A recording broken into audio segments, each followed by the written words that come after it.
The knocking sound had been coming and going in my engine, and I had a feeling that my Nissan Stanza was about to die. In the back of my mind, there was a tiny voice screaming that it was over 60 miles to the next town, and that I would never make it. My fiancée, Nicole, had always been on my case about how I never checked or changed the oil. I mean, that was easy for her to remember. Her dad was a mechanic and made her do all that stuff by herself, while my folks just checked it for me. Nicole stopped checking in on my car as soon as we moved in together. She said she wanted to teach me to have some responsibility. Well, I guess this was my first lesson. I looked at my cell phone. No service. It had been that way for half an hour. So much for my service providers promising me a nationwide network. I made a deal with my car.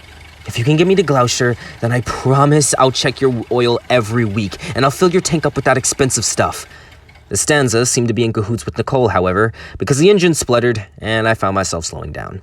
Thanks a lot, you piece of shit. I parked on the side of the road and looked around.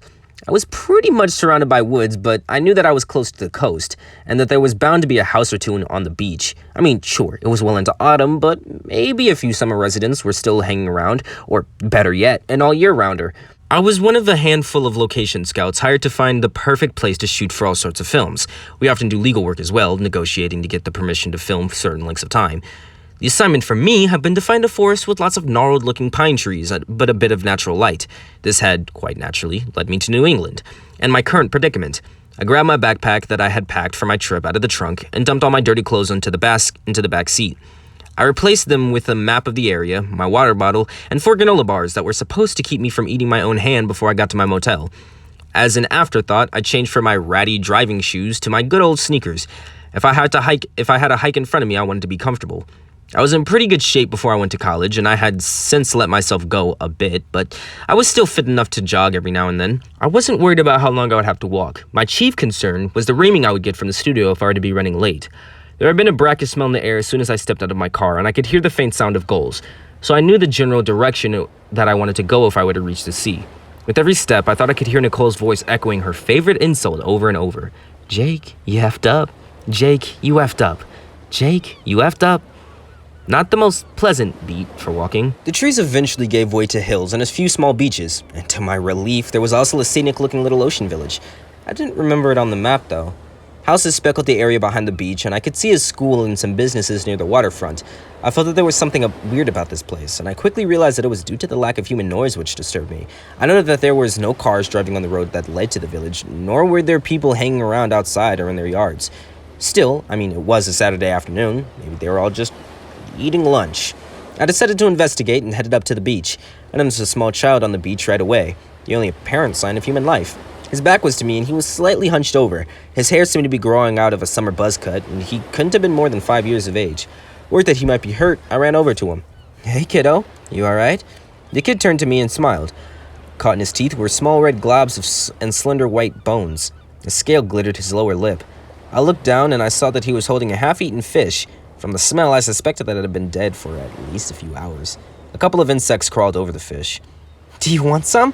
The boy lifted the fish towards me. An assortment of guts slid out and fell onto my sneaker. I jerked back reflectively, and the boy looked offended. "I'm sorry, but I don't eat raw fish, and neither should you," I said firmly. Where the hell were his parents? "It was a present, left by the sea monsters," the little boy said. "What?" "The sea monsters left him behind. They found better food here. The white clouds would come in and go away, but they always stay longer and longer to hunt." It sounded like you're making this up so that you don't get in trouble.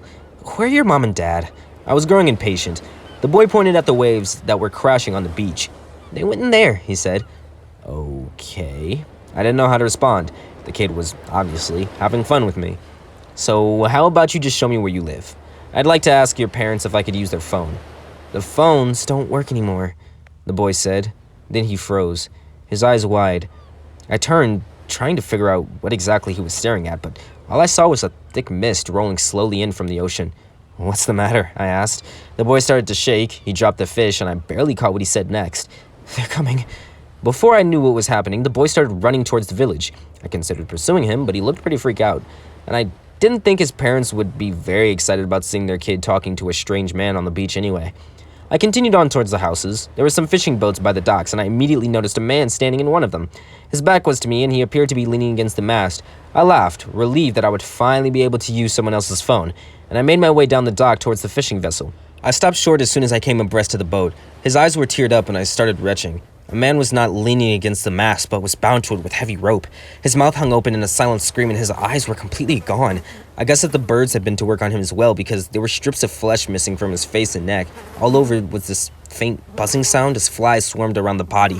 One of his legs was missing completely and the other one was taking off unevenly below the knee. His arms were still attached, but they were also discolored and covered in wounds. It looked almost as though they had been chewed on and sawed at simultaneously. There was another body laying face down on the boat. It was clad in a police officer's uniform, and it seemed to be equally in an unpleasantly shape. I didn't want to look at it, but considering what the other man had looked like, but the officer's hand was close to me, and I saw that it was swarming with maggots. I felt my stomach twist and lurch as I struggled again to keep my breakfast from escaping. There was something very wrong in this village. I turned away and ran as fast as I could back towards the houses. I picked one at random, no longer worried or disturbed about what the people would think inside. It was clear to me that there were probably no living people here anyway, except for that strange little boy. I would have to go look for him later, but first I needed a phone. I needed to call Nicole, or the police. Both. I needed to call both. The front door was locked, and the windows were all boarded up and nailed from the inside. But the back porch had a sliding glass door that wasn't boarded up, although the curtains were drawn. It was easy enough to break into it by lifting it off the track. I did nearly break my nose by walking through the curtains into what I thought was a wall.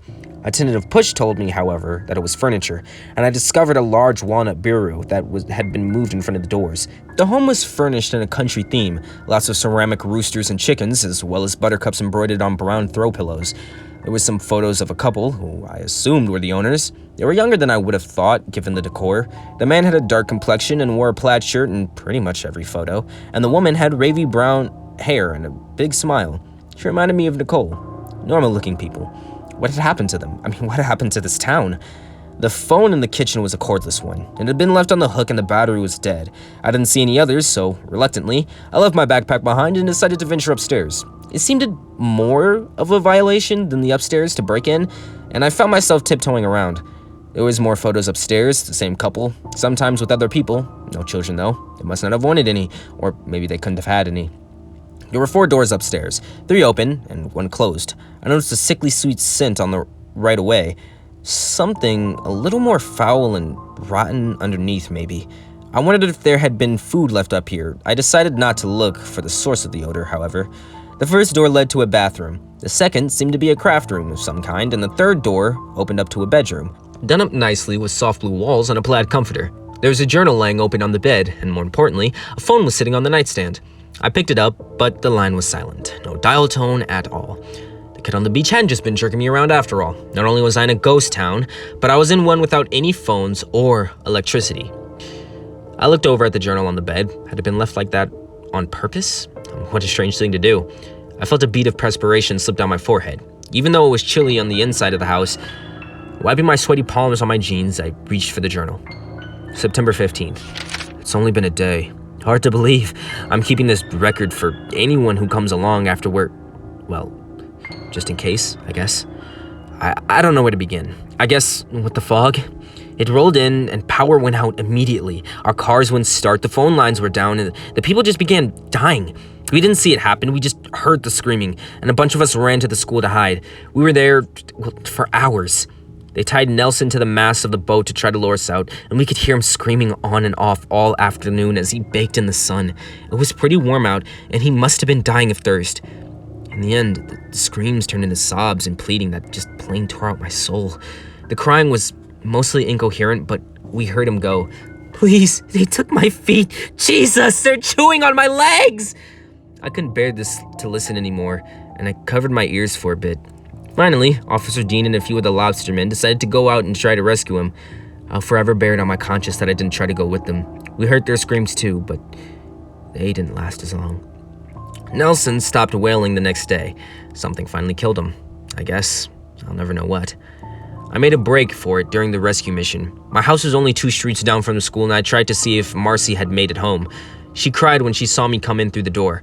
Marcy took inventory of what we had left of our canned food, enough to get us through a month if we're careful, I guess. I hoped our neighbors were stocked up too. I hadn't seen them since the mist came in. Hope Louis and Pam are good. Baked beans for dinner tonight. September 16th. I'm hiding my worries from Marcy. I don't want to scare her. The phones are still down. Can't call anyone. Still can't start the cars either. Lewis tried to leave with his family on foot, but they were killed too. I didn't see it. You can't really see anything. But I heard Pam screaming his name. I heard the kids too. I try not to think about that. I'm glad now that Marcy and I don't have any kids. The only way to stay alive is to board up yourself in their house and pray that they don't find you. Actually, I'm not really sure praying does any good. God seems to have abandoned us. September 17th. Someone was walking around hollering that their car had stalled. I think anyone who comes here is affected by the same strange phenomenon. They were right outside our house, and I almost opened the door because I wanted to help them, but I peeked through the boards of the window first, and then I saw it. One of the creatures, it passed right by the window. I pissed myself, I was so scared. I got the guy, I saw the whole thing. I don't want to describe it. I don't want to write about it. I can't think now.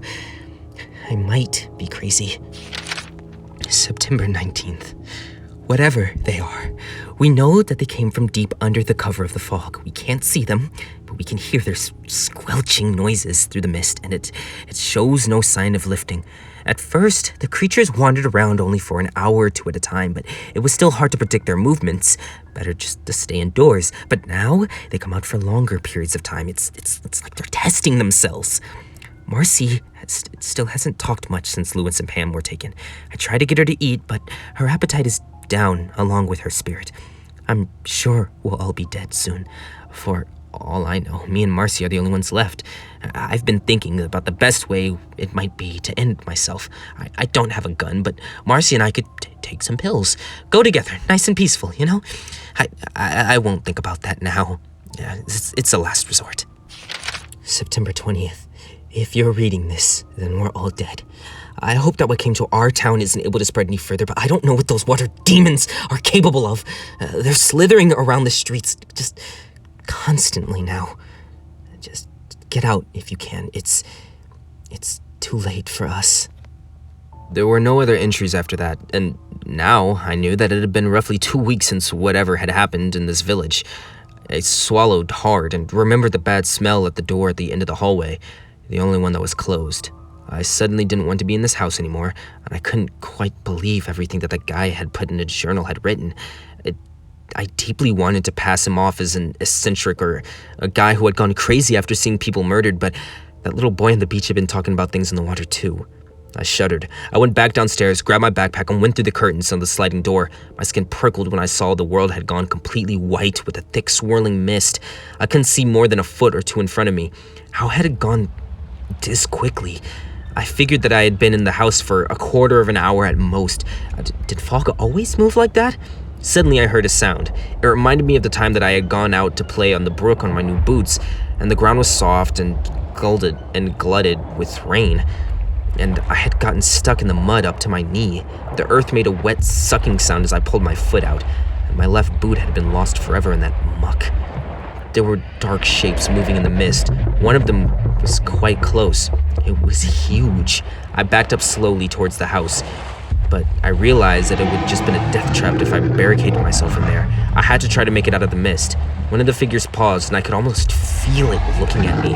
It made a low, gurgling sound, and then impossibly fast it was coming for me. I saw all throughout that the creature had two man-like arms, and it certainly didn't have legs. It was long, dark, and serpent-like, with slitted yellow eyes and shiny, wet skin. Its mouth opened, and it emitted a high-pitching shriek sound, revealing a mouth full of teeth with ragged edges, and it reminded me of bread knives.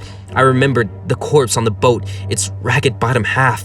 I turned and booked it back towards the hills. I didn't scream. I couldn't scream. I just ran. The mist got thinner, and I gained higher ground, and I still didn't stop. I wasn't aiming for my car. That was a lost cause. Instead, I just ran down the main road, knowing that I would sprint the full 60-some-odd miles if I had to. Adrenaline does that to you. I even lost my backpack, and I couldn't remember even dropping it. At some point, I realized that I had left the fog and the town far behind me. I hoped that the creatures wouldn't be able to survive that far from the sea, and even entertained the thought that they hadn't been able to chase me because of their dominance of the watery habitat. I wasn't certain of anything anymore. A world where these things existed was a world that no longer made sense. My legs wobbled dangerously, and I slowed down, but I continued to walk, eager as I put as much distance between myself and the village. My breath was ragged. I hadn't had this much exercise in a long time, and my lungs felt like limp balloons that didn't want to inflate. I stopped for a rest and checked my phone. Still no signal, and the battery was at 4%. I thought of the boy and the beach again, and the guilt that assaulted me and almost made me turn back. Almost. I know what Nicole would have done. She always was the brave one, always thinking of others and telling me that I needed to get my shit together. Well, I would keep walking until I made it to the next town. I would contact the police and they could go save the boy from the beach. Wasn't that what we paid the police for in the first place? To be heroes that we didn't want to be? Maybe the boy was already dead.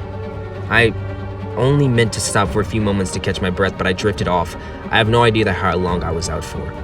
A familiar squelching sound jerked me awake, and I realized the horror that I was surrounded by once again, the white fog. My chest tightened because 6 of the creatures were surrounding me, studying me with cold eyes. The biggest one tilted its head and emitted a low hiss. I had been followed after all. I closed my eyes again and thought of Nicole. Her voice echoed in my head as I felt the slimy fingers wrap around my throat. Even as the serrated teeth began tearing at my gut and screams burst from me along from my insides, I thought I could hear her speaking to me in that old, painfully familiar slight. Jake, you effed up.